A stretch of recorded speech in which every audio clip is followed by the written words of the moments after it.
이번에 우리가 다루는 문제는 1장 4절에 그 안이라는 것은 말씀 안이겠죠. 말씀 안에 생명이 있으니 이 생명은 사람들의 빛이라고 이렇게 말씀을 해요.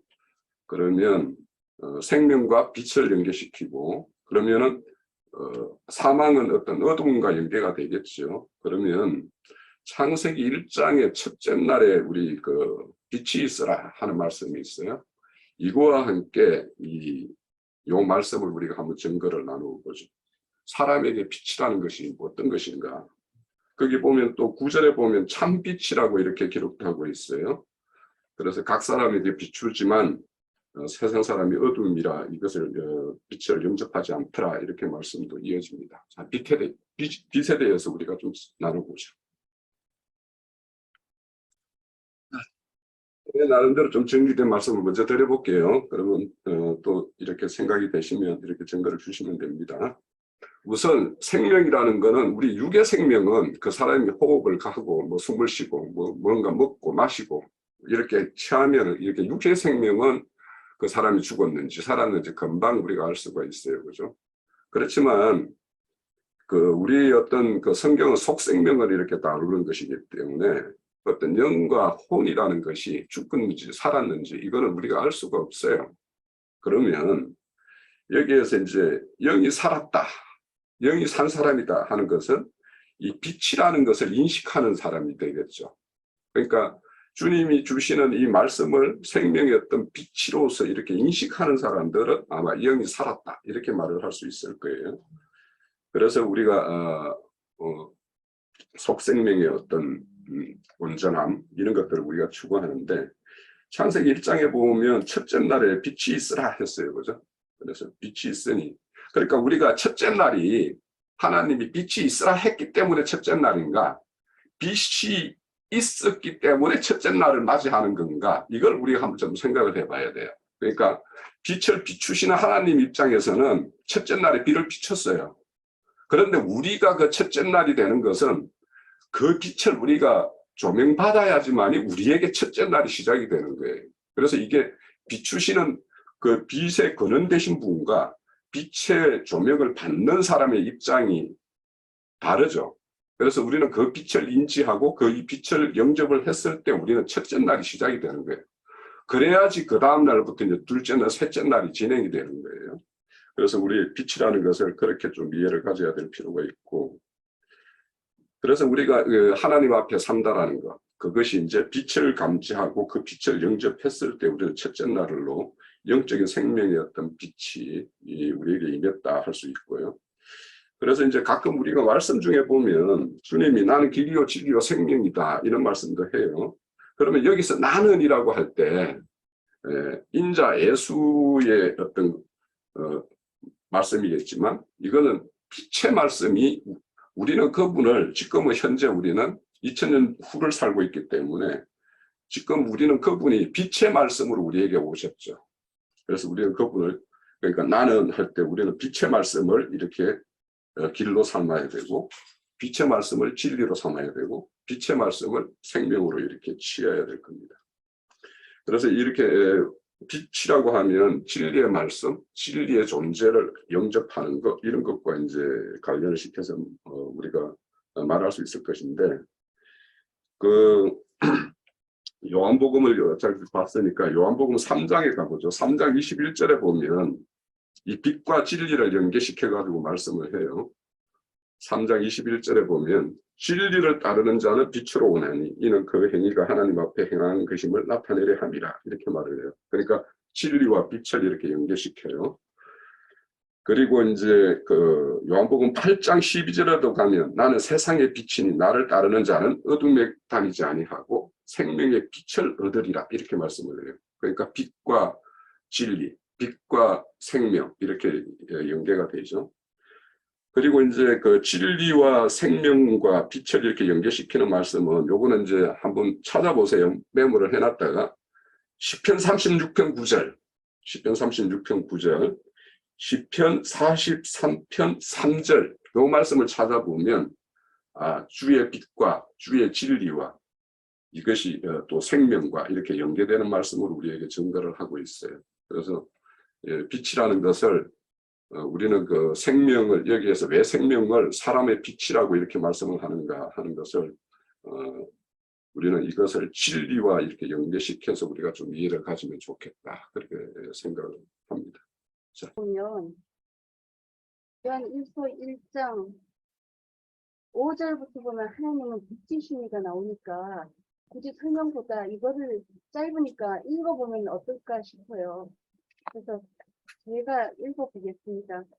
우리가 그에게서 듣고 너희에게 전하는 소식은 이것이 곧 하나님은 빛이시라. 그에게는 어둠이 조금도 없으시다는 것입니다. 만일 우리가 하나님과 사귐이 있다 하고 어둠에 행하면 거짓말을 하고 진리를 행하지 아니함이거니와 그가 빛 가운데 계신 것 같이 우리도 빛 가운데 행하면 우리가 서로 사귐이 있고 그 아들 예수의 피가 우리를 모든 죄에서 깨끗하게 하실 것이요 만일 우리가 죄가 없다 말하면 스스로 속이고 또 그 진리가 우리 속에 있지 아니할 것이요 만일 우리가 우리 죄를 자백하면 그는 미쁘시고 의로우사 우리 죄를 사하시며 우리를 모든 불의에서 깨끗하게 하실 것이요 만일 우리가 범죄하지 아니하였다 하면 하나님은 거짓말하는 이로 만드는 것이니 또한 그의 말씀이 우리 속에 있지 아니합니다. 이 말씀 안에 답이 있는 것 같아요. 빛은 진리고 생명이고 즉 영의 생명의 말씀 이 자체를 가지는 것이 하나님과 사귐이고 빛에 거하는 거고 어둠도 없는 것이고 늘 주님과 교통하고 살면은 항상 빛 가운데 거하는 사람이 된다라고 말씀하는 것 같아요. 그냥 간단하게 이렇게 말씀드리겠습니다. 세 번째입니다. 말씀이 육신이 되어 오신 이의 영광을 독생자의 영광이라고 이렇게 기록하고 있죠. 자, 여기에서 말하는 독생자의 영광이라는 것을 우리 형제자매님들은 어떻게 이해를 하고 있고 또 어떻게 증거를 하실까 한번 나눠보죠. 하고도 연관이 일본의 질문하고도 연관이 있는 것 같아서 제 안에서 오는 대로 그냥 말씀드려 보겠습니다. 예수님은 태초에 말씀이 계십니다. 이 말씀이 곧 하나님이라고 요한복음에서 창세기 1장에는 태초에 하나님이 천지를 창조하시니라를 좀 간단하게 말했지만 요한복음에서는 이것을 더 구체적으로 풀어서 말씀을 하고 계신 것 같아요. 잠깐만요. 그래서 태초에 말씀이 계십니다. 이 말씀이 하나님과 함께 계셨으니 이 말씀은 곧 하나님이십니다. 그가 태초에 하나님과 함께 계셨고 만물이 그로 말미암아 지음바 되었으니 지은 것이 하나도 그가 없이는 된 것이 없느니라. 이 말씀 안에 창조주를 굉장히 드러내시는 유일하신 참 하나님 한 분이라는 것을 강조하시는 게 느끼는데 일본의 말에 저 아까도 잘하려 했는데 이거 안 했는데 원래 본체이신 하나님이 유대인들한테 아무리 설명을 해도 알아듣지를 못하기 때문에 그 인간의 육신의 몸을 입고 이 땅에 오셔서 아들로서 어린 시절부터 육신의 몸, 혼적인 것, 영적인 부분까지 다 체육하시고 십자가 못 박히고 그것으로 인해서 정말 예수님이 우리한테 말씀 전했을 때 그것이 실제 체험을 하셨기 때문에 우리들이 그걸 믿음으로 취할 수 있는 것이 됐기 때문에 하나님 그 말씀 로고스 자체로 있을 때는 사람들이 이해를 못해 믿음으로 받을 수 없어. 특히 유대인들은 그 믿음이라는 게 뭔지도 모르는 단계에 이르렀기 때문에 받아들이지를 못했기 때문에 그래서 예수님이 오셔가지고 이 땅에 사람의 몸을 입고 태어나서 모든 걸 체험하고 가르쳤기 때문에 우리들은 그걸 믿음으로 받을 수 있게 됐고 그 진실이 느껴지고 저희들도 같이 채우라는 것이 됐기 때문에 이것이 바로 영의 말씀이 되고 레마의 말씀이 돼서 우리한테 전해지는 생명의 말씀으로 와 닿았다. 간단하게 말하면 그래요. 길게 얘기하면 길어지고 하기 때문에 그냥 간단하게 저는 이렇게 말씀드리는데 예수님이 정말 치유하지 않고 그냥 말씀 가르쳤다면 우리 이방인들이 과연 그걸 믿음으로 받았을까? 우리도 똑같이 유대인들처럼 믿지 않고 그냥 로고스 말씀을 본능으로 아는 습관적으로 아는 그래서 오해하고 듣는 이런 사람들이 되지 않았을까? 그래서 예수님이 얼마나 소중한 분이신지 그걸 채우라고 그것으로 함께 누리고 가는 우리들이 참 복된 사람이다. 라고까지 여기까지만 말씀드리겠습니다. 자, 제가 좀 제 나름 정리한 걸 좀 말씀을 드려볼게요. 우리는 우선 왜 요한 사도가 말씀이 육신이 되었다 이런 것을 강조하실까? 이걸 생각을 해봐야 돼요. 요한 사도의 요한복음과 요한일서의 기록 순서는 어떤 것이 먼저인가 저는 잘 모르겠어요. 어떤 사람은 요한일서 서신이 먼저 쓰여졌고 복음이 뒤에 써졌다라는 사람도 있고 요한복음은 먼저 쓰고 서신이 뒤에 써졌다라고 하는 사람도 있어서 전후를 잘 모르겠어요. 그거는. 그렇지만 요한 사도가 이 말씀이 육신이 되었다라는 것을 이렇게 강조하고 독생자 이런 말을 하는 이유가 있어요. 이 독생자의 영광 이런 말을 하는 것은 요한 사도의 그 서신이나 요한복음은 영지주의자와 별도로 구분해서 이렇게 이해할 수가 없는 말씀이에요. 말씀이 육신이 되었다는 거, 그러니까 그 하나님이신 그 말씀, 그분이 이렇게 육신을 입고 오셨다라고 이야기하는 것을 그 당시 예수님을 이렇게 육신이라는 것은 부정하다라고 생각을 하는 사람들이 있어요. 영지주의자들은 어떻게 그 신령한 분이 이런 썩어질 육체를 입고 올 수 있냐 이렇게 생각하는 사람들이 영지주의단 말이에요. 그래서 우리가 요한 1서에서는 영으로 우리에게 오실 그 어떤 성령에 대해서 우리가 증거를 한다라면 요한복음에 여기 육신이 말씀이 육신이 되어 왔다라는 것은 인자가 그리스도임을 증거하는 그걸 강조하기 위해서 이렇게 특별하게 요한 사도가 강조하고 있는 말씀이에요. 그래서 그렇게 좀 이 요한복음의 이 독생자 지금 그 독생자의 영광 이런 말씀을 이렇게 하는 이유를 우리가 거기에서 좀 그 염두에 둬야 될 것 같고요. 주님이 이 땅에 육신을 입고 오신 이유에 대해서 우리가 너무도 잘 알고 있기 때문에 그거에 대해서는 뭐 별도로 설명을 드리지 않아도 될 것 같고 이 육체가 되어서 우리가 장막 이렇게 여기에 보면은 우리한테 거하신다 이런 말씀이 이게 장막이 되어 주신다. 예수님의 몸은 육체는 그것이 성전이에요. 우리가 여기에 또 뒤에 가면은 이 성전을 헐라 3일 만에 건축하겠다 하니까 이 건축하는데 36년이 걸렸는데 3일 만에 건축한다고 막 이런 말씀을 하시는 이유가 지금 이 예수님이 입고 오신 거는 예수님의 어떤 장막이고 성전이에요. 그래서 여기에 요한복음의 그 기록 순서를 쭉 보면은요, 이게 성전을 그대로 따라서 설명을 쭉 해가고 있어요, 이게. 여기는, 그러니까, 지금 여기 보면, 이제 이따가 보면, 13장에 가면은 물로 제단, 여기 보면 1장 29절인가요? 1장 29절에 보면은 세상죄를 지고 가는 어린 양이다라고, 이거는 번제단을 이야기하고 있죠. 제단을 말씀하고 있어요. 그리고 번제단 앞에 가면 물두멍이 있죠. 13장에 가면은 물로 씻는 거를 말씀을 하고 있어요. 그리고 또 6장에 가면은 그 이제 성소에 들어가게 되면 생명의 떡이다. 거기 또 맞은편에 등대가 있죠. 그래서 빛을 이야기하고 있고. 또 17장에 가면 주님이 마지막에 17장에 기도를 해요. 금향단에 가가지고 주님이 마지막 기도를 하고 있는 거예요. 그리고는 십자가에 달려서 영광을 받으셔요. 그래서 그게 주님이 몸이 찢어짐으로 시장이 찢어져 가지고 우리가 성소와 지성소가 통합돼 가지고 우리가 지성소까지 들어갈 수가 있는 거예요. 그러니까 요한복음은 정확하게 육신으로 오신 그분이 성전이고 그 성전이 실제적으로 이렇게 우리 온전한 성전, 그러니까 예수님이 육신을 입고 온 것도 이것도 하나의 성전의 모형이에요. 그러니까 완전한 손으로 짓지 않는 그 온전한 성전, 우리의 어떤 심령 성전을 짓기 위해서 최종적으로 오셨기 때문에 인자 예수로 오신 그분도 온전한 모형이죠. 온전한 성전이 아니죠. 그래서 14장에 가면은 요한복음 14장에 가면 내가 너희들에게 그할 거처를 장만하러 가신다.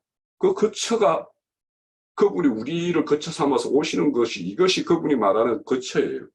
그래서 이 요한복음은 정확하게 이렇게 쭉 흘러가는데, 그러면 이 독생자라는 것은 뭐냐면, 이거는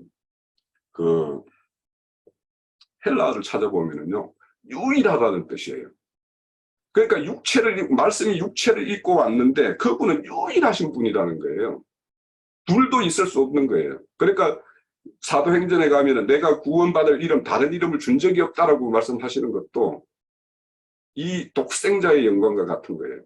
그러니까 유일하게 이 육체를 입고 온 사람 중에, 이 사람으로 이렇게 존재하는 것들 중에 유일하게 말씀이 육체를 입은 사람은 오직 그분밖에 없다. 이렇게 말씀을 하시고, 그리고 또 이제 그러니까 독생자라는 것은 큰 뜻이고 하나밖에 없는 유일한 이런 어떤 뜻이고, 영광이라는 것은 우리 요한복음 7장에 가면 성령을 말씀하시면서 아직도 영광 받을 때가 아니다 이런 말씀을 하죠. 그러니까 주님의 온전한 영광은 육체를 벗는 것이 영광이에요.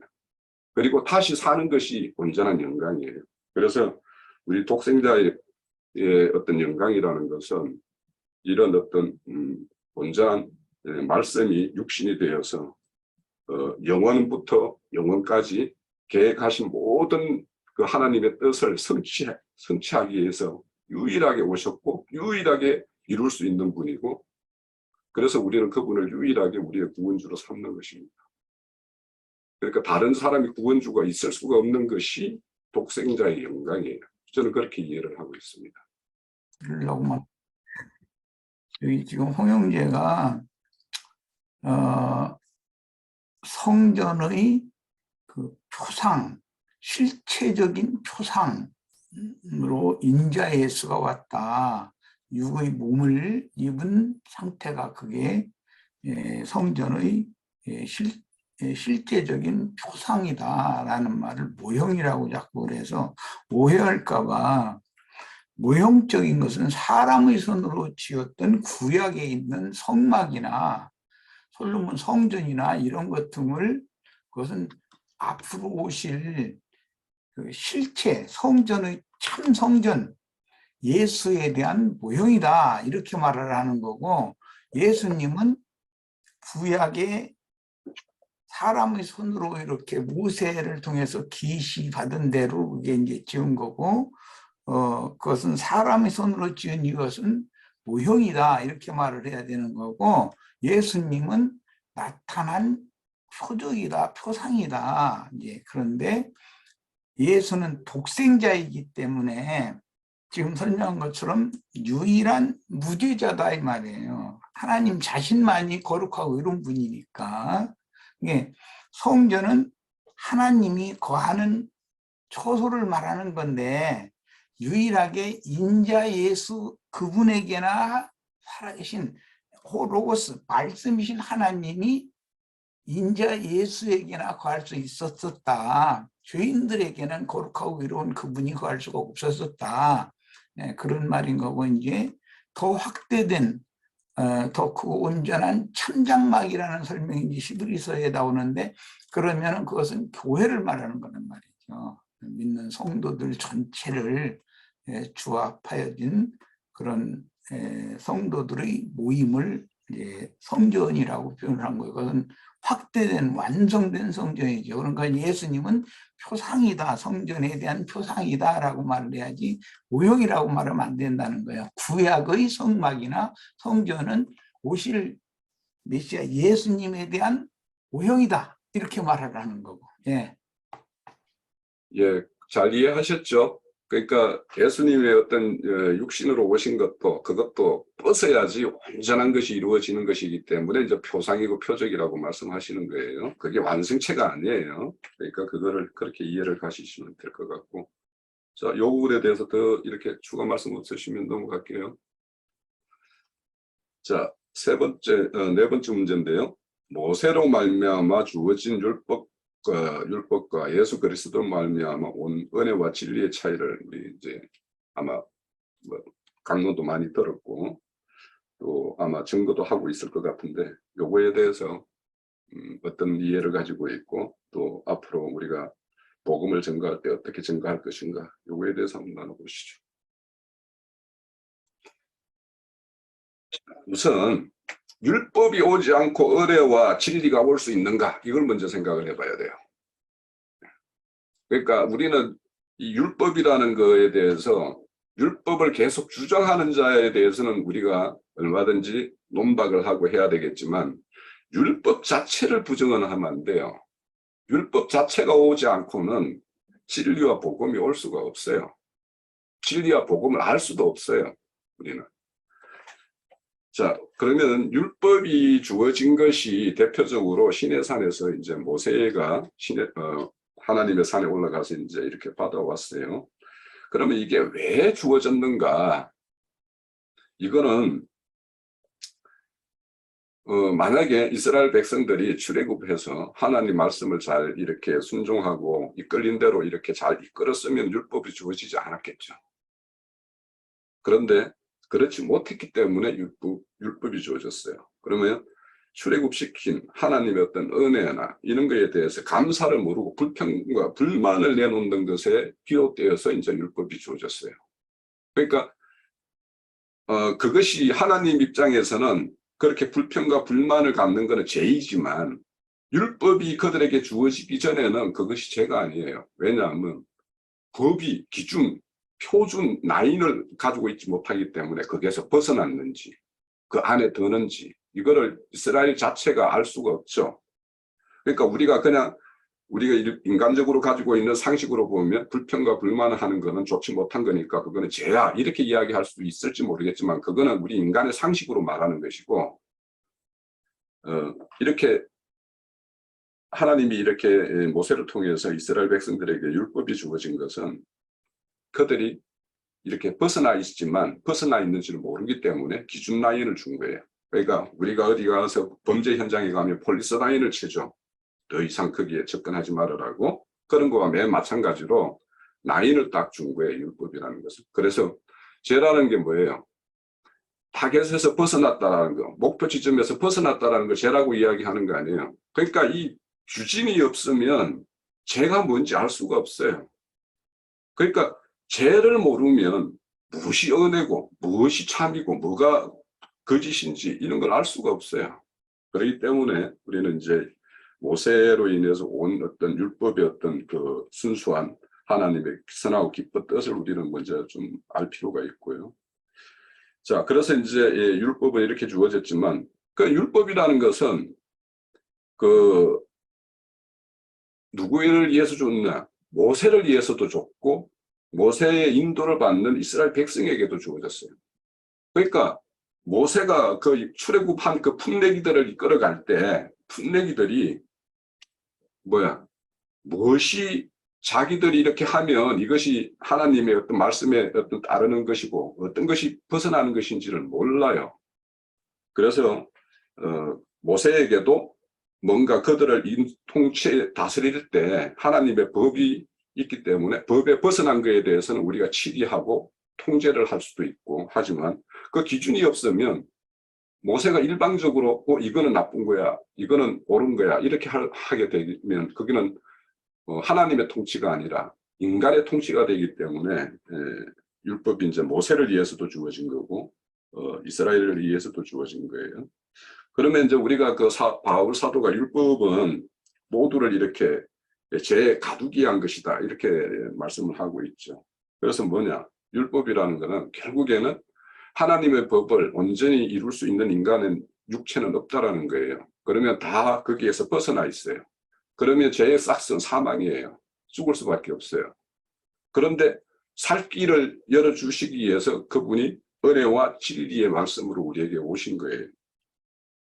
자, 그래서 우리가 은혜와 진리라는 것이 우리는 그 선행되는 어떤 율법과 이런 어떤 관계를 우리가 잘 이해를 가져야지 모세에게 준 어떤 율법과 예수님이 와서 우리에게 베푸시는 은혜와 이런 것들에 대해서 우리가 정확한 이해를 가지고 있을 것 같다.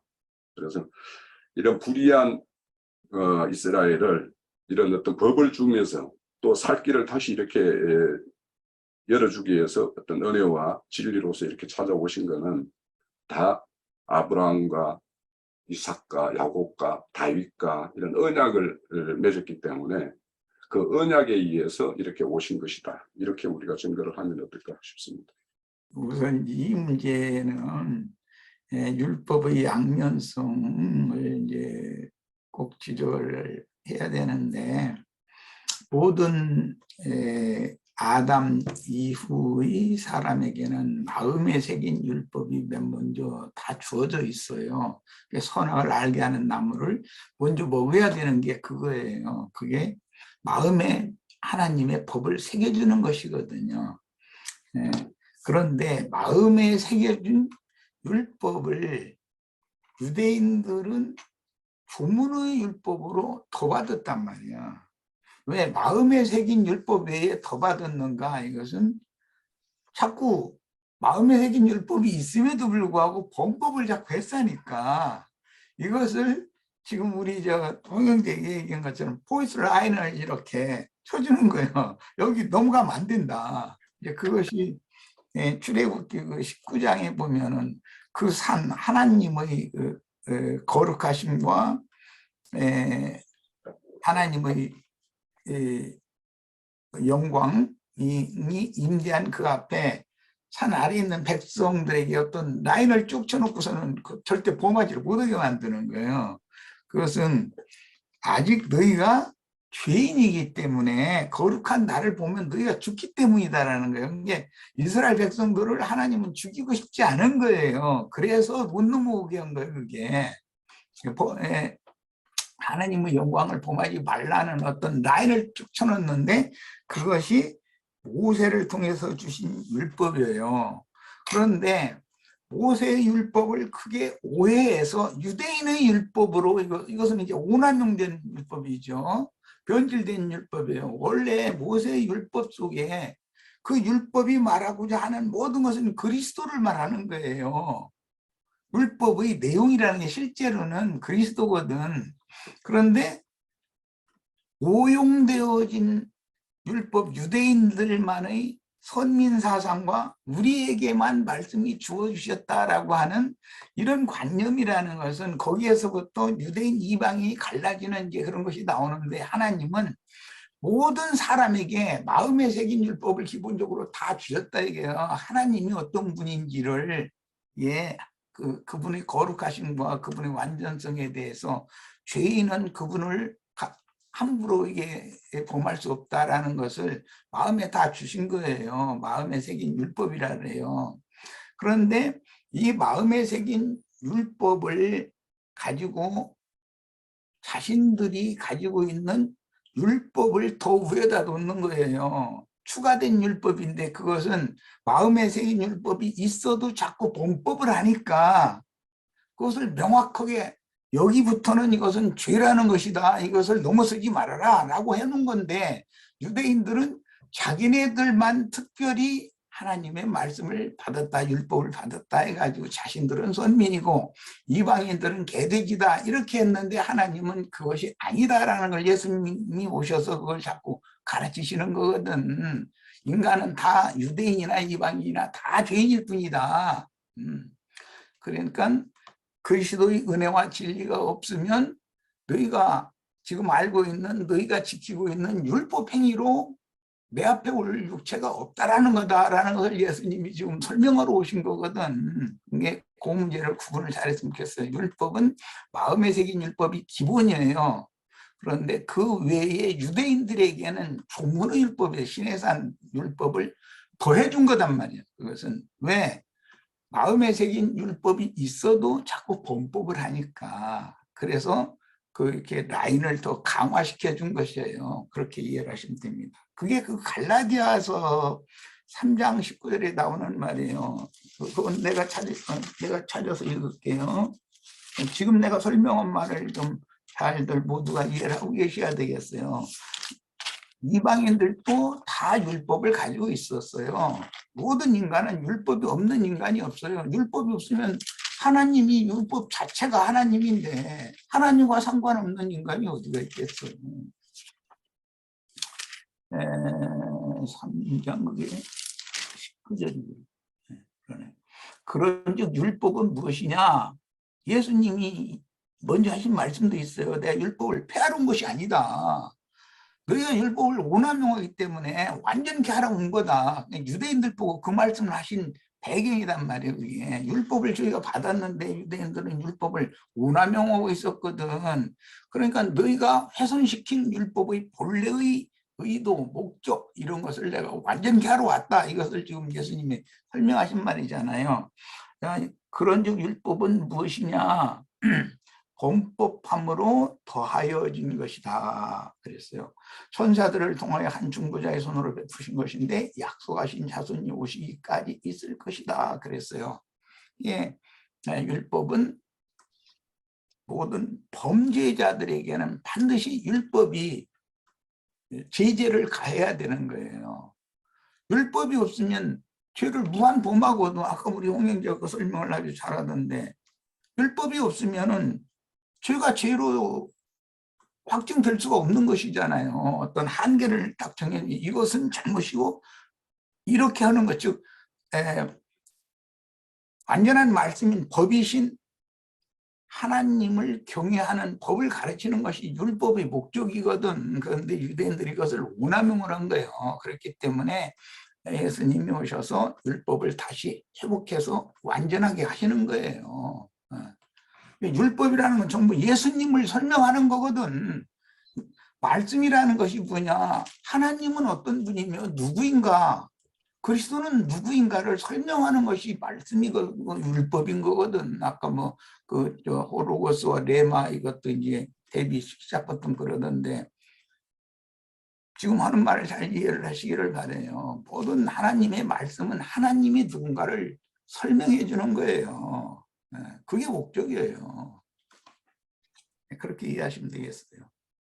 제각기예요. 세례 요한은 주님의 오시는 길을 곱게 이런 평탄케 하는 사명으로 이제 오셨죠.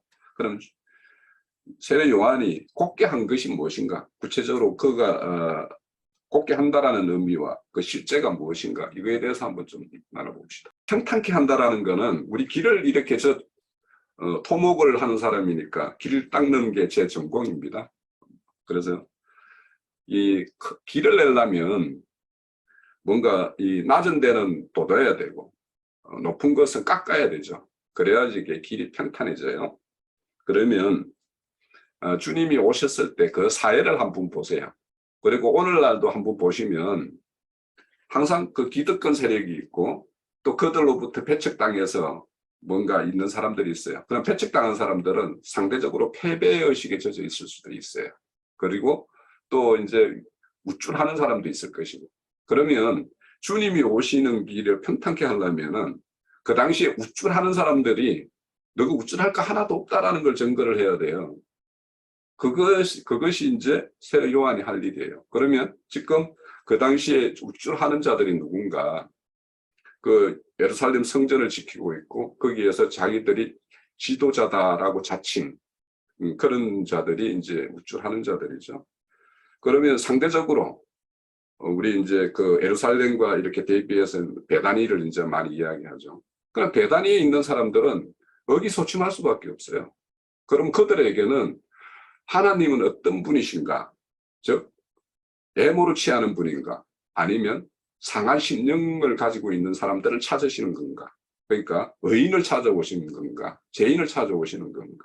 우리가 이런 것들을 증거해 줌으로 인해서 우쭐하는 사람들은 깎아내리고 또 의기소침해서 이렇게 하는 사람들은 하나님은 이로자고 격려자고 이런 자들을 이렇게 하러 오신 분이다. 그것을 이제 하는 것이 세례 요한의 일이에요. 그것이 또 우리가 이제 세례 요한은 이제 물세례를 대표하는데 물세례는 옛사람이 이렇게 다 죽어야 되는 것을 이제 상징하는 것인데 옛사람이라는 거는 그 예루살렘 성전에서 그렇게 어떤 종교 행위를 하는 그런 우쭐하는 사람들도 죽어야 될 자들이고 또 이렇게 베다니에서 나는 왜 이래 하고 신세 한탄하는 사람도 그 옛 생명은 죽어야 되는 생명이야. 똑같아요. 그런데 이제 우리가 이제 그 로마서 3장 22절에 보면 예수 그리스도 믿음으로 말미암는 믿는 자에게 미치는 하나님의 의를 말씀을 해요. 로마서 3장 22절입니다.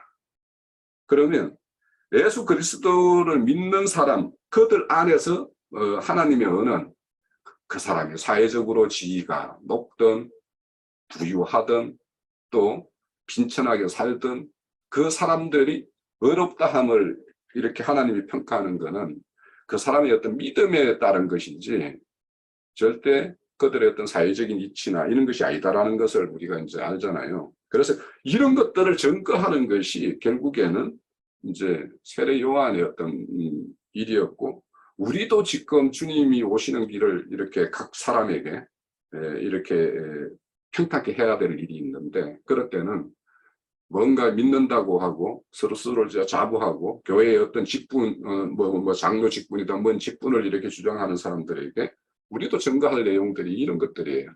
그것이 그들을 이렇게 무줄하는 사람은 깎아야 되고, 또 의기소침한 사람들은 이렇게 우리가 복돋아서 주님을 이렇게 잘 영접할 수 있도록 하는 것, 이런 것들이 결국에는 곱고 평탄하게 하는 것이다. 예. 전체가 지금 쭉 연결이 돼 있는 그런 말씀의 흐름이라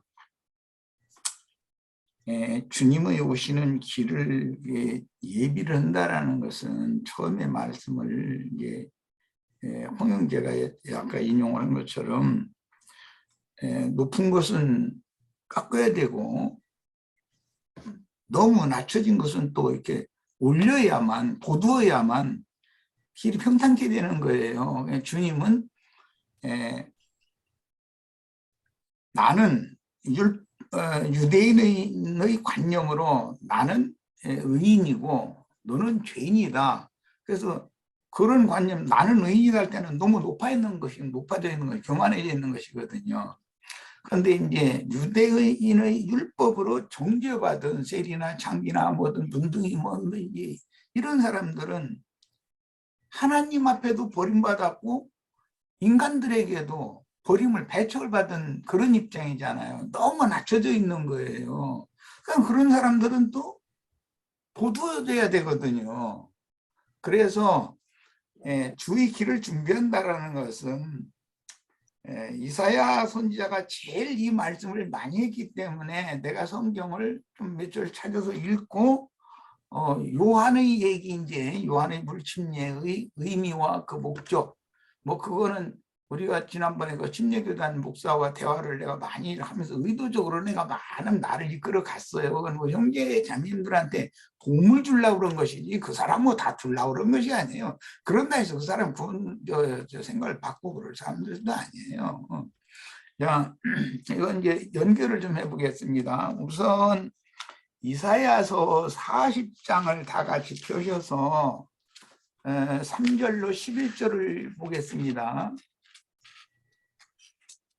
그냥 성경을 읽는 것이 더 좋을 것 같아요. 외치는 자의 소리여 이르되 너희는 광야에서 여호와의 길을 예비하라. 이 사명을 행한 사람이 침례사역자 요한이잖아요. 요한이 광야에 하나님 말씀이 가지고 광야에서 외치던 자였잖아요. 사막에서 우리 하나님의 대로를 평탄케 하라. 골짜기마다 고두어지며 산마다 언덕마다 낮아지며 고르지 아니한 것이 평탄하게 되며 험한 것은 평지가 될 것이요 여호와의 영광이 나타나고 모든 육체가 그것을 여호와의 영광을 모든 육체가 함께 보게 될 것이다. 이렇게 증거를 했어요. 이것은 유대인들은 특히 이제 그 신약 성경에 보면 이제 바리새인들은 자칭 자기를 의롭다고 여겼다 그랬어요. 그들은 그 하시디안들이라고 그래가지고 우리는 거룩하고 너희는 속된 자들이다 이러고 이렇게 하는 기본 개념이 있어요. 그게 이제 니골라당의 개념인데 그걸로 이제 흘러온 건데, 그래서 그 사람들은 하나님 말씀을 너무 오남용을 해가지고 자신들은 자꾸 하늘 높은 줄 모르고 자꾸 높이고 자신들한테 말씀 가르침 받으러 오는 사람들은 한량없이 낮춰버리고 그렇게 해서 이게 간극이 너무 크단 말이에요. 그런데 주님은 그 높은 자들에게 오는 것도 아니고 사실은 낮은 것으로 오시는 분이고 낮춘 그들에게 버림받고 낮춤당한 자들을 찾아내 가지고 그들을 구원하려고 오시는 것이거든. 그럼 주님이 오시는 길이라는 길이 평탄해져야 된다는 거예요. 교만한 자들은 낮춰야 되겠고 그들에 의해서 너무 짓밟힘 당하고 무시당하는 사람들은 높여줘야 된단 말이야.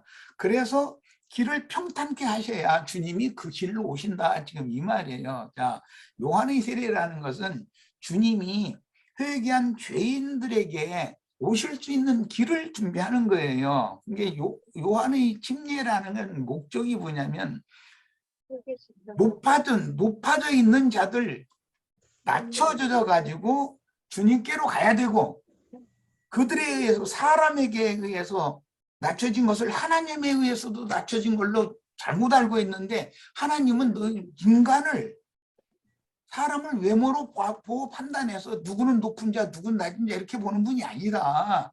라는 것을 예수님 자꾸 이제 설명하시는 거니까 그들에게 너무 낮춤당하고 짓밟힘당해서 의소침돼 있고 우리는 가망이 없는 사람이고 우리는 하나님 앞에 나와서 제사도 예배도 할 수 없는 사람이고 이렇게 버림받은 사람이잖아요. 그러나 하나님은 유대교 지도자들 그 교만한 자들이나 너희나 나는 다 똑같이 본다. 문제는 나를 영접해 줄 거냐. 내가 인자 예수가 주와 그리스도인 사실을 믿을 것이냐를 중요하게 보는 것이기 때문에 지금 이 문제를 말하는 데 목적이 있는 거예요. 그리고 이사야 57장도 몇 절 보겠습니다. 57장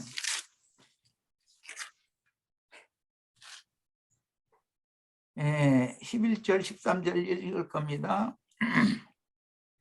14절부터 읽겠습니다.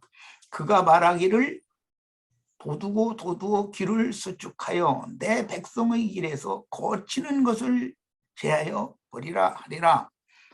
하나님의 백성들이라면 누구나 걸림돌이 되어지는 자들을 치우러 예수님이 오신다 이 말이에요. 지금 그러니까 누구에게 걸려 넘어지게 할 것이냐. 유대인들의 종교적인 그런 교만성이나 그들 우리만은 특별한 사람이라고 하는 그런 자부심이나 이런 거 하나님의 말씀을 오남용해서 그렇게 하는 게 하나님의 백성의 길에서 걸려 넘어지게 하는 걸림돌 노릇을 한다 이거예요. 그러니까 그 걸림돌들을 전부 대제사장물이 유대교의 그 기득권자들을 치워버려야 되잖아요. 그것들을. 그래서 예수님은 그것들을 치우러 오는 거예요. 거치는 돌을 거치는 반석이 일부러 그들에게 걸려 넘어지게 만들려고 예수님이 오신 거예요. 그 대신 그들에게 눌림당하고 버림받았던 소외당한 사람들에게는 은혜를 입고 구원 중 유대교 지도자들에게는 예수님이 걸림돌이 되러 오시는 거예요. 걸려 넘어지라고 오신 거예요. 그 대신 유대교 지도자들에게 걸려 넘어진 자들은 이렇게 세우러 오시는 거단 말이에요. 지금 주님이 오심이란 이유예요. 그런데 요한은 그분을 소개를 한다 이거예요. 요한은 그러니까 바리새인들 보고는 독사의 새끼들아 막 잃어버리잖아요. 요한이 맨 먼저 한 말이에요. 그게. 그러나 자기 죄를 자복하고 회개한 세리와 장자 모든 죄인들은 내 뒤에 오시는 그분에게 너희는 가야 된다. 그분이 오리라 한 메시아다라는 걸 소개를 해주는 것이고 그게 이제 지금 말씀 연결성이에요. 그 다음에는 이사야 62장을 더 읽고 이제 마치겠습니다. 내 집회가 이렇게 되면 안 되거든. 형제님들에게 맡겼으면 형제님들이 잘 지혜롭게 해나가야지. 그러니까 이제 지금까지는 기왕 한 거니까 여기까지만 하고 올게요. 62장 10절로 12절 읽을게요. 성문으로 나아가라 백성이 올 길을 닦으라. 유대교 지도자들이 올 길을 닦으라는 것이 아니에요. 요한의 사역이에요. 요한을 보내는 목적이 뭐냐. 요한을 보내는 목적은 기득권자들을 위해서 요한이 온 게 아니에요. 그들에 의해서 너무 낮춤당하고 너무나 소외당하고 그런 사람들이 천민이 영광의 하나님 앞에 이를 수 있도록 길을 닦는 것이고, 지구하신, 진짜로 지구하신 하늘의 하나님이 천민들에게 오실 수 있는 길을 닦는 거예요. 그게 평탄케 하는 거예요. 지금 내 표현을 잘 이해하시기를 바라요.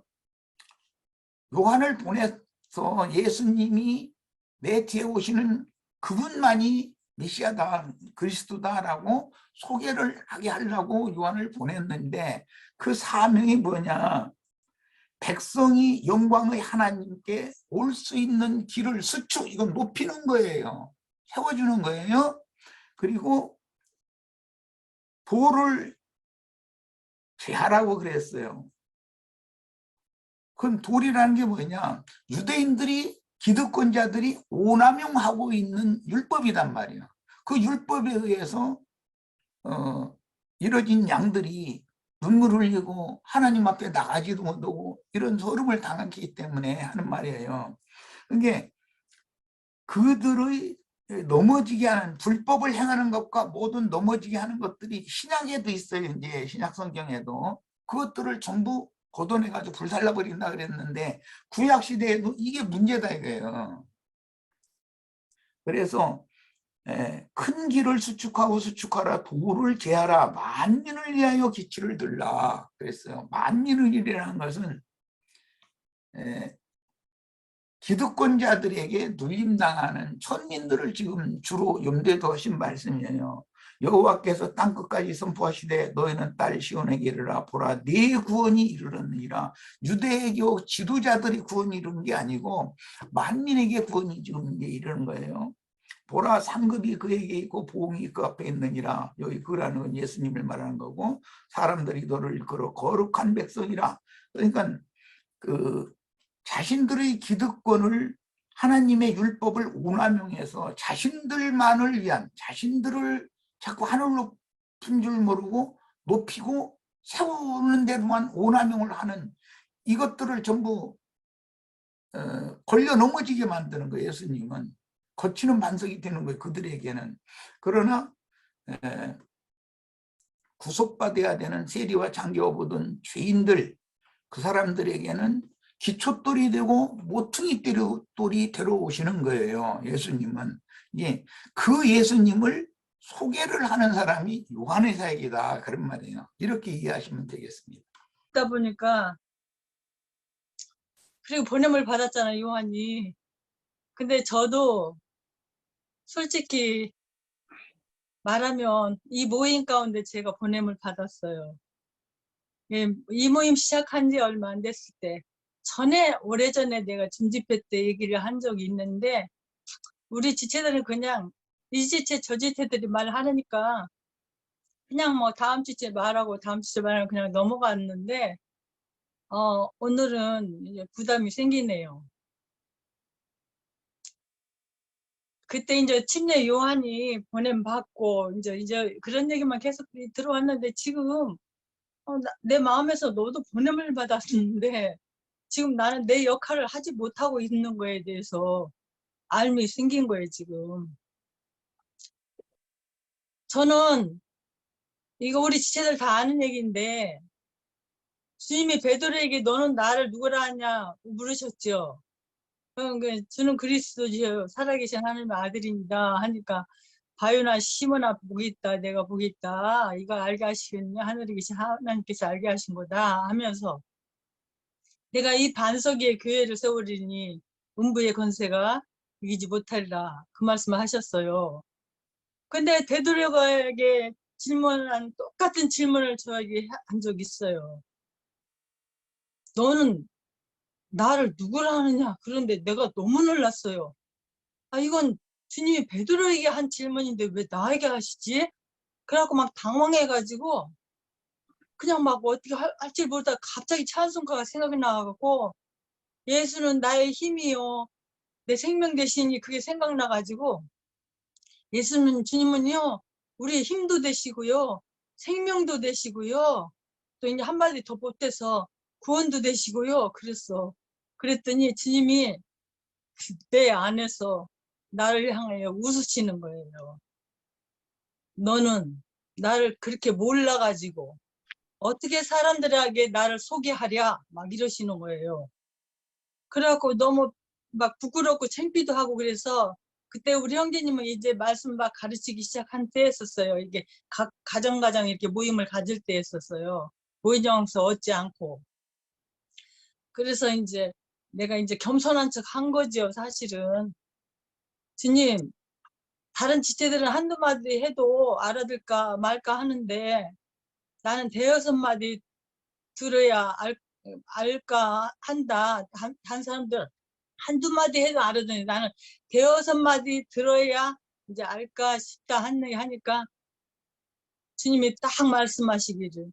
그러니까 주님이 가르쳐 주세요. 내가 그랬어요. 거기서. 그랬더니 주님이 뭐라고 말씀하신다면 나는 왕이 당하는데 왕자가 얼마나 큰지 내 귀가 막 아주 막 기창이 막 깜짝 귀가 막 깜짝 놀랄 정도였어요. 왕이다! 그러면서 뭐라고 하시냐면 많은 사람들이 주님 당신을 주로만 소개한대요.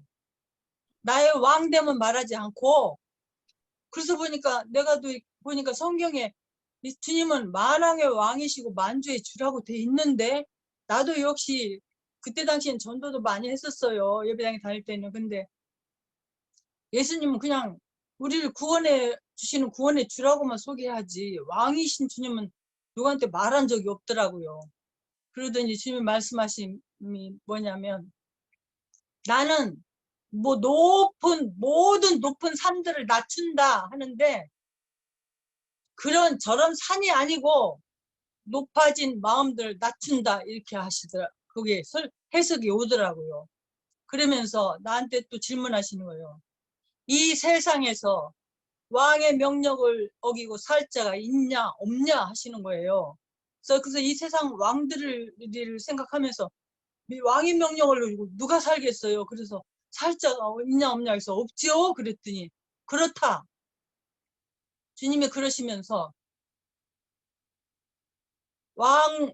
백성은 왕의 다스림을 받아야 된다. 딱 이러면서 말씀하시면서 끄트머리로 한마디 하시는 게 너는 앞으로 주님이 왕이신 주님을 사람들한테 너는 앞으로 사람들한테 나의 왕됨을 소개하라고 하셨어요. 그러고 났는데 지금 이게 교통을 들으면서 생각이 난 거예요. 침례 요한만 보냄을 받은 게 아니고 나도 우리 모임 가운데 보냄을 받았는데 내가 그 역할을 제대로 하지 못하고 있었다. 근데 그때 그러고 나서 나는 이제 사람들한테 이제 앞으로는 주를 소개하지 않고 왕을 소개해야지 이제 사람들 만나면 그랬는데 우리 모임 바깥에 있는 사람들은 한테는 관심이 없었어요. 근데 우리 모임에 있는 지체들한테만 제가 자꾸 관심을 가져줘요. 그런데 어떤 지체들이 이제 우리가 예수를 믿어도 옛사람 안에 습관이 여전히 있어서 그 사람 옳은 그런 마음으로 뭐든지 뭐 매사에 그렇게 하지요. 주님이 우리 안에 들어오셔서 히브리서 보면 죽었던 양심을 살리잖아요. 죽었던 양심을 살려서 주님은 보좌를 어디다 정하시냐? 옛사람 죽은 양심을 살려서 주님은 그 양심의 보좌를 정하고 계셔서 우리 자신들을 다스리는데 우리가 정말 내가 지금 하는 얘기는 우리가 예수를 믿고 주님이 우리 안에 들어오셔서 우리가 주님과 연합해서 산다고 하지만 우리가 주님으로부터 다스림을 받고 사는지 지금 우리 지체들 다 점검해 봐야 될 것 같아요. 저도 또 역시나 마찬가지고 하도 오래된 일이지만 그러니까 우리는 한 면에서는 백성이에요. 이게 보좌에 앉으신 주님께 다스림을 받아야 돼요. 우리가 뭐든지 할 때 주님 앞에 묻고 주님이 허락하시면 하고 주님이 반대하시면 안 해야 되고 이런 다스림. 그러면서 얼마 전에는 저한테 깨우쳐 주신 것이 우리가 주께로부터 다스림을 받아보지도 않고 이런 사람이 주님의 치리를 받아보지도 않은 사람이 간섭도 받아보지 않은 사람이 어떻게 이기는 자가 되어서 주님과 함께 보좌에 앉아서 왕권을 행사할 수 있나. 그렇잖아요. 아무것도 모르는데 다스림도 받아보지 않은 사람이 어떻게 누구를 나중에 치리하고 다스리고 어떻게 권면하고 하겠어요. 자기도 자기 멋대로 자기 생각대로 오른이니까 이렇게 하면 옳은가 보다 저렇게 하면 옳은가 보다 이렇게 살았다면, 근데 주님이 그때로부터 저한테 어떤 간섭을 하시는지, 우리 집 지체들이 잘못한 건 아무것도 없어요. 그런데 뭐든지 하고 나면 그거 주님께 물어보고 했어? 아니면 자기 스스로 생각해서 했어? 주님이 나한테 그렇게 하는 거예요. 왜냐하면 주님 한번 묻고 해라. 옛사람 안에서 습관적으로 하던 거 이제는 매사에 자기 마음대로 하지 말고. 그래서 이제 치리를 받는 거, 다스림 받는 거, 간섭 받는 거 이런 것들을 얘기해 줬는데, 지금 계속 이렇게 그런 얘기 하는데, 어머 나도 보냄을 받았는데 내 그 역할을 제대로 못하고 계속 있었네. 답답한 건 있었어요. 근데 제가 하는 말이 아니고 우리 지체들 좀 신중히 듣고, 주님은 거듭난 양심에 보호자를 정하고 계셔서 우리 애를 간섭하시고 다스리시고, 저는 처음에 그게 굉장히 많았어요. 간섭하고 다스리는데 내가 심상히 넘어가려고 하는 것은 주님은 꼬치꼬치 캐물었어요. 그리고 나는 내가 꼬치꼬치 캐물어야 될 어떤 것은 주님이 또 심상히 넘어가는 거예요. 너무 이렇게 내 생각을, 옛사람 생각을 바꾸기 위해서 주님이 일하심에, 아, 이렇게까지 주님이 하셔야 되나 할 정도로. 근데 몰라, 이것이 우리 지금 내가 얘기하는 이것이 우리 지체들한테 또 도움을 받아서 이제 간섭 안 받고 자기 생각이 옳은 대로 살아오고 한 지체들은 좀 간섭을 받을 필요가 있어서 그런지 주님 말하게 하시네요. 나는 오늘 아무 말도 안 하려고 했는데 이렇게 하게 됐어요. 네. 예. 자, 우리가 그 요한의 어떤 오늘 길을 평탄케, 주님이 오시는 길을 평탄케 하는 일은 우리에게도 주어진 일이겠죠. 그죠? 그러면 우리도 이런 만나는 사람마다 그렇게 해야 되고, 또 주님을 소개해야 되고, 최종적으로 이제 주님을 영접하게 해야 되는데, 제가 얼마 전에 뭐 어떤 사람을 만나니까 자매님 했더만은 저 집사예요. 막 그렇게 크게 소리, 집사람 안 불러준다고. 그래가지고, 아이고야, 아직 건사 안 됐어요. 이렇게 하고 말았는데, 우리가 이제 그런 사람들, 이렇게 종교 체계에 있으면서 이제 그런 사람들에게는 제가 이제 히브리서 2장 11절에 보면, 거룩하게 하시는 이와 거룩하게 함을 입은 자들이 다 한 근원에서 났다라고 그러죠. 그래서 형제라 칭함을 부끄럽게 여기지 않는다라고 그래요. 주님이 형제로 이렇게 부름을 받는 것은 부끄럽지 않다라고 여기는데, 어떻게 장로니 뭐 집사니 이런 것들 안 불러준다고 뭐 이런 사람들은 요 구절을 히브리서 2장 11절 요 말씀을 가지고 잘 이렇게 그들을 좀 낮추시기를 바랍니다. 자, 6번 마지막인데요. 이제 나다나엘을 만나가지고 50절에 보면은 더 큰 일을 볼 것이다 이렇게 말씀을 하고는 이제 일러주는 말씀이, 진실로 진실로 너희에게 이르노니 하늘이 열리고 하늘의 사자들이 인자 위에 오르락내리락 하는 것을 보리라 하는 요 말씀을, 그러니까 네가 큰 일을 볼 것인데 그 일이 뭔가 하면은 요 말씀을 이렇게 딱 연결시켜 주고 있어요. 그러면 요 말씀이 어떤 것인지, 우리에게 출처는 알죠? 창세기 그 28장에 야곱이 이 바다나람으로 가다가 이렇게 노숙하면서 이렇게 경험했던 내용인데, 이것을 이제 이렇게 요한 사도가 이렇게 인용해가지고 말씀하시는 이 이유가 무엇인지, 그 의미에 대해서 한번 좀 나눠보시죠. 예. 우선 이 말씀은 이제 야곱이 바다나람으로 가는 길에 이제 계시된 그 베델의 이상이죠. 그래서 하나님의 집, 또 하늘의 문, 이런 것이 이제 건축될 어떤 이상을 이렇게 본 것인데, 이제 요 말씀을 이제 다니엘에게 이렇게 말씀하시는 이유는, 여기 보면 하나님의 사자들이 이렇게 이야기하고, 먼저는 이제 하늘이 열린다 이렇게 말하죠. 그럼 하늘이 열린다라는 것은 결국에는 그 하늘이, 우리 이제 영이 하늘이라고 우리가 그런 이해를 가지고 있으니까 영의 어떤 눈, 영의 어떤 마음, 이런 것들이 이제 열려서 그 하나님의 어떤 교통함이 이루어지는 어떤 그런 상태를 이제 하늘이 열렸다 이렇게 이야기할 수 있겠고, 또 하나님을 영접했다 이런 말도 이제 이렇게 하늘이 열렸다 이렇게 이야기할 수 있겠죠. 그럼 열리고 하나님의 사자들이 이제 인자 위에 이렇게 오르락 내리락 한다라고 하는 것은 여기에서 이제 하나님의 사자들이 누구를 말할까? 결국에는 그 지금 이 제자들을 이튿날 보면 이제 그 이튿날에 이루어지는 일이 세 가지예요. 세례 요한이 이제 주님의 어떤 빛으로 오심을 소개하는 것이 이제 첫째 날이라면 이튿날에는 이제 그 세례를 베풀고 세상 죄를 지고 가는 어린 양이다라고 이렇게 소개하고 그 다음에는 이제 제자들을 이렇게 부르는 것이 이튿날에 이루어지는 일들이에요. 그리고 이제 3일째는 이제 가나안 혼인잔치로 넘어갑니다. 그러니까 이튿날에 이루어지는 일이 이 세 가지 일이었는데 그때 이제 그러면 이 제자들을 부르고 이 말씀을 하시는 거는 이제 제자들이 여기에서 말하는 하나님의 어떤 사자들의 어떤 역할을 해야 될 것을 이제 보여주는 거죠. 그러면 결국에는 하나님의 사자들 이렇게 부름을 받은 자들이 결국에는 여기가 하나님의 집이요 하나님의 문을 건축하는 어떤 그 이상이기 때문에 너희들이 하나님의 집, 하나님의 문인 교회를 건축할 그런 이상을 이렇게 보여주는 것이다. 그래서 이 말씀을 이렇게 좀 이해를 하면 될 것 같다 싶고 그래서 이제 하늘이 열린다라고 하는 것은 이 나다나엘이 보면 이 나사렛에서 무슨 선한 것이 나겠느냐 이렇게 하는 어떤 그런 유대적인 어떤 그런 가치 체계를 이렇게 구성하고 있어요. 나다나엘이.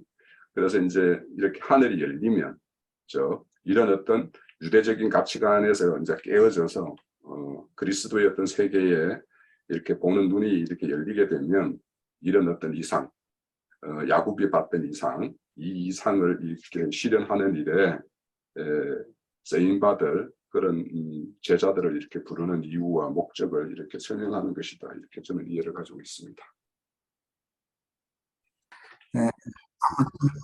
네, 내가 앱을 좀 자제를 해야 될 것 같아요. 말라기서 3장 1절로 6절을 읽겠습니다. 내가 읽을 거예요. 만군의 여호와가 이르노라 보라 내가 내 사자를 보내리니 이 여호와께서 보낸 사자가 요한이었어요. 엘리야의 영과 능력으로 보낸받은 자였어요. 그가 내 앞에서 길을 준비할 것이요 여호와께서 낮춤당한 이들 또 높은 이들은 낮추어서 길을 준비하고 너무 낮춰진 숨진 곳에 얻어맞고서 이렇게 버려진 자들은 또 그들을 도두어서 길을 수축하고 이렇게 하시는 거예요. 너희가 구하는 바 주가 갑자기 그의 성전에 임하시리니 했는데 아까 홍영재님이 잘 소개한 것처럼 예수님이 여호와의 영은 예수님과 함께 오신 거예요. 곧 너희가 사모하는 바 언약의 사자가 임하실 것이라. 이게 언약의 사자로 오시는데 이분을 그 말라기서 다른 데서는 뭐라 했냐면 치료하는 광선으로 오신다 이렇게 표현을 했죠. 그가 임하시는 날을 누가 등에 당하며 그가 나타나시는 때 누가 등에 서리요 그는 금을 연단하는 자의 불과 표백하는 자의 잿물 같을 것이라. 그가 은을 연단하여 깨끗하게 하는 자 같이 앉아서 레위 자손을 깨끗하게 하되 금은 같이 그들을 연단하리니 그들이 공의로운 제물을 나 여호와께 바칠 것이다. 그때 유다와 예루살렘의 봉헌물이 옛날과 고대와 같이 나 여호와께 기쁨이 될 것이다. 그러고 과부와 과를 압제하고 나그네를 억울케 하고 하는 그런 자들, 실제로는 하나님을 경외하지 않으면서 높은 자리에서 모세의 자리에서 주도권을 가지고 있는 자들을 완전히 이제 소멸해 버리고 낮춰 보이려고 이제 오시는 거예요. 그 일을 할 분을 요한은 소개를 하는 거예요. 그게 엘리야가 했었던 일이니까. 그 다음에 말라기 4장 4절 6절 보겠습니다. 너희는 내가 호렙에서 온 온 이스라엘을 위하여 내 종 모세에게 명령한 법 곧 율례와 법도를 기억하라. 예. 왜 이야기를 하냐면 유대인들이 율법을 잘 지킨다고 했지만 모세를 통해서 하신 율법이 증거하는 바는 예수 그리스도가 오셔서 유대교의 그 기득권자들을 이렇게 다 쳐내버리고 그들에게 서름당하고 낮춤당한 자들을 하나님의 것으로 이렇게 갖다 중멸을 해서 드리는 그런 일을 하러 오실 것이라는 것인데, 저 5절 봅니다. 보라, 여호와의 크고 두려운 날이 이르기 전에, 이제 심판날에 이르기 전에 내가 선지자 엘리야를 너에게 보내리니, 선지자 엘리야가 하는 일에 이제 그가 아버지의 마음을 자녀에게 돌이키게 하고, 이렇게 하면은 사다리 위에 계신 그분을 낮춤당하고 멸시당하는 세리와 장기와 뭐 배단이 문둥이 존에 이렇게 쫓겨나서 날마다 소름당해가면서 사는 그 사람들에게로 하늘 아버지의 마음을 그 사람들을 향하게 한다는 거예요. 유대교의 기득권자들, 높은 자들을 향하게 하는 것이 아니고, 지금 뭐 사다리 위에 오르락 내리락 하는 얘기가 나와서 지금 하는 얘기예요. 자녀들의 마음을 그들의 아버지께로 돌이키게 하리라.